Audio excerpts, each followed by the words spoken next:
আসসালামু আলাইকুম, welcome back to my channel and hello viewers. আজকে শেয়ার করব চিকেন অ্যান্ড এগ স্যুপের রেসিপি। এই রেসিপিটি খুব সহজে আপনারা বাসায় তৈরি করে ফেলতে পারবেন। একটা বাটিতে নিয়ে নিয়েছি একটা ডিমটাকে সুন্দর মতো ফেটিয়ে নেব।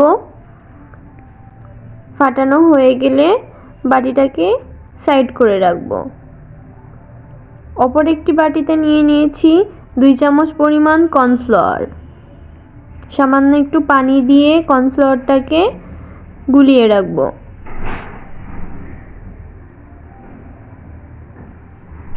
এমনভাবে গুলোবো যেন ঘনত্বটা একটু পাতলা টাইপের হয়, খুব বেশি ঘন করে গুলোবো না। দুটো বাটিকে এখন সাইড করে রাখবো। এ পর্যায়ে নিয়ে নিয়েছি 250 গ্রাম মুরগির মাংস। এর মধ্যে দিয়ে দিব 1 চামচ পরিমাণ আদা বাটা, 1 চামচ পরিমাণ রসুন বাটা, 1 চামচ পরিমাণ লবণ আর কিছুটা গাজর। আপনারা চাইলে গাজরের পরিমাণটা বাড়িয়েও দিতে পারেন। এরপর দিয়ে দেব কিছুটা কাঁচামরিচ। আমি এখানে 4টা কাঁচামরিচ ব্যবহার করেছি, আপনারা কম বেশি করে দিতে পারেন। 2 টেবিল চামচ পরিমাণ দিয়ে দেব সয়াবিন তেল। দিয়ে দেব পরিমাণ মতো পানি। এই পর্যায়ে আমি চুলাটা মিডিয়াম লোতে রেখেছি। এটাকে কিছুক্ষণ নেড়ে নেব। কিছুক্ষণ নেড়ে নিয়ে ঢাকনা দিয়ে ঢেকে দেব 20 মিনিটের জন্য সিদ্ধ হতে। ফিরে এলাম 20 মিনিট পরে। এবার একটা ছাঁকনির সাহায্যে মাংসের টুকরোগুলোকে আলাদা একটা বাটিতে উঠিয়ে নেব।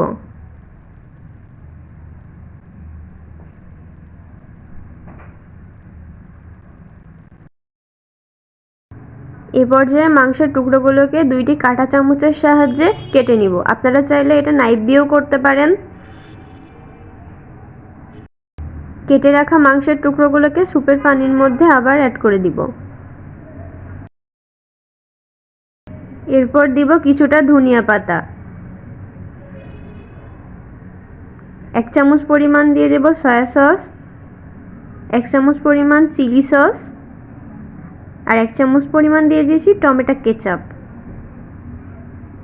আর দিয়ে দিয়েছি স্বাদ মতো টেস্টিং সল্ট। আপনারা চাইলে এটাকে স্কিপ করতে পারেন, আমি স্বাদের জন্য ব্যবহার করছি। এ পর্যায়ে সবগুলো উপকরণকে সুন্দর মতো মিশিয়ে নিতে হবে এবং 3 থেকে 4 মিনিট ফুটিয়ে নেব। এ পর্যায়ে দিয়ে দেব কর্নফ্লাওয়ার। কর্নফ্লাওয়ার কিছু অল্প অল্প পরিমাণ করে দিব আর স্যুপটাকে নাড়তে থাকবো, একবারে দেওয়া যাবে না। কর্নফ্লাওয়ার দেওয়া শেষে এটাকে 2 মিনিট জাল করে নেব। 2 মিনিট পরে আগে থেকে ফেটিয়ে রাখা ডিমটাকে অল্প অল্প করে অ্যাড করব। একবারে ডিমের পরিমাণটা দেওয়া যাবে না, ডিমগুলোকে অল্প করে দিতে হবে আর চামচের সাহায্যে এটাকে নাড়ে নিতে হবে। ডিম দেওয়া হয়ে গেলে এটাকে আরও 5 মিনিট ফুটিয়ে নেব। 5 মিনিট পরে চুলাটা বন্ধ করে দেব। এ পর্যায়ে দিয়ে দেব লেবুর রস। চুলাটা বন্ধ রেখে লেবুর রসগুলো এর মধ্যে অ্যাড করব। কখনোই চুলা অন রাখা অবস্থায় আপনারা এর মধ্যে লেবুর রসটা অ্যাড করবেন না। অফ রেখে লেবুর রসগুলোকে অ্যাড করে একটু নাড়াচাড়া করে নিলে তৈরি হয়ে গেল চিকেন অ্যান্ড এগ স্যুপ।